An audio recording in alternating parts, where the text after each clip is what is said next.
In episode 53, iPiffle and what is considered as moral evil, physical evil, and metaphysical evil in the world. In contrast to natural evil, which is not wholly the result of man's actions, moral evil is the direct result of any immoral act caused by the intentional action or inaction of humans. Murder is an example of moral evil. So too is any evil event for which a person can be held responsible.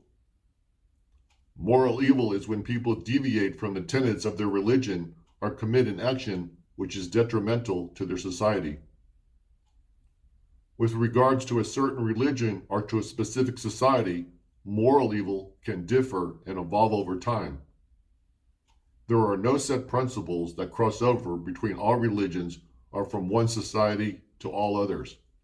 However, regarding certain issues of humanity, many moral evils are universal, such as lying, stealing, adultery, murder, etc.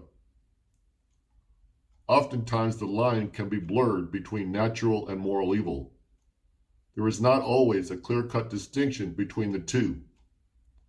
Some people's behavior can be unintentional and yet be morally significant, and some events that occur in nature can be caused by intentional actions. Global warming is an intentional and willful action on the part of man which can worsen or cause natural disaster. Like natural evil, the problem of moral evil is that it is also at odds with the existence of an omnipotent and benevolent God. If God has the power to prevent evil from occurring, then surely, if he is truly a benevolent deity, he would prevent all evils from occurring. Most religions will tell their followers that God prefers humans to worship him based on the free will he has given them.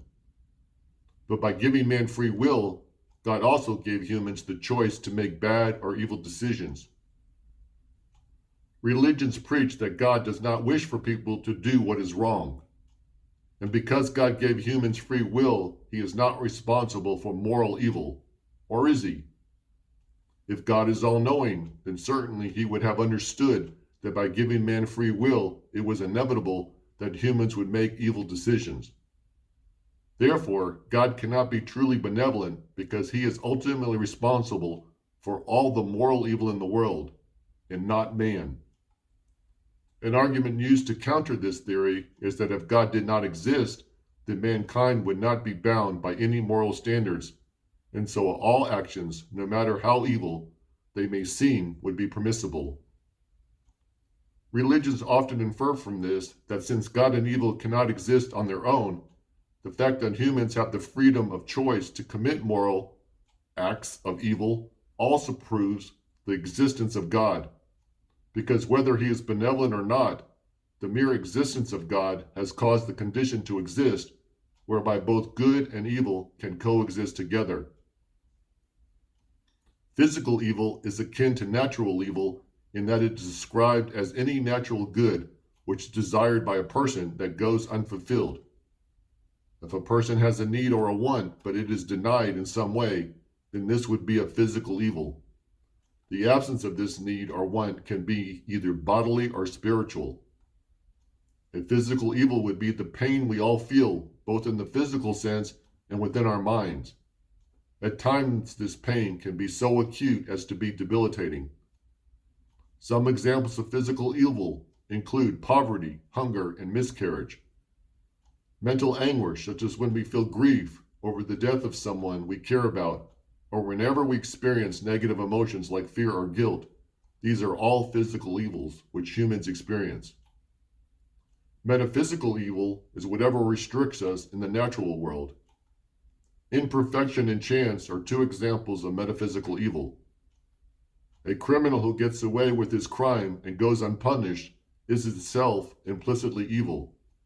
A baby born with a deformity is also inherently evil. Carnivores, including humans, that depend on the destruction of life so that they may continue to live is something which is evil. In fact, all of nature depends on the cycle of perpetual decay to renew itself in what has been termed the circle of life. Even changes in climate, causing it to be too hot or too cold, can have a negative impact on our lives. Thank you for listening. I hope you will join me in my next video.